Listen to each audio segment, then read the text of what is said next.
மிக முக்கியமான கடவுளாக சிவபெருமான் கருதப்படுகிறார். மிகவும் சக்தி வாய்ந்த கடவுளான சிவனின் அம்சமே இந்த வீரபத்திரர் ஆவார். வீரபத்திரர் சிவனின் நெற்றி கண்ணிலிருந்து தோன்றியவர். தெய்வங்கள், தேவர்கள், பேய்கள், அசுரர்கள் மற்றும் மனிதர்களிடத்தில் தோன்றும் அகந்தையை அகற்றி நீதியை நிலைநாட்டவும் தவறு செய்பவர்களுக்கு தண்டனையை தந்து உலகை காப்பாற்ற நீதி தேவனாக சிவபெருமான் 64 திருமேனி வடிவங்கள் அல்லது அவதாரங்களை எடுத்துள்ளார். இதில் ஒன்றுதான் வீரபத்திரர் என்கிற அவதாரமாகும். பல சிவன் கோயில்களில் வீரபத்திரரை துணை தெய்வமாக வழிபடுவதை நாம் காணலாம்.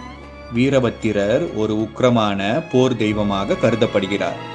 இவர் ஒரே சமயத்தில் முக்கிய கடவுளான பெருமாள், அக்னி தேவன், இந்திரன், சூரிய பகவான், சந்திரன் மற்றும் 30 முக்கோடி தேவர்களை போர் செய்து வீழ்த்தியுள்ளார்.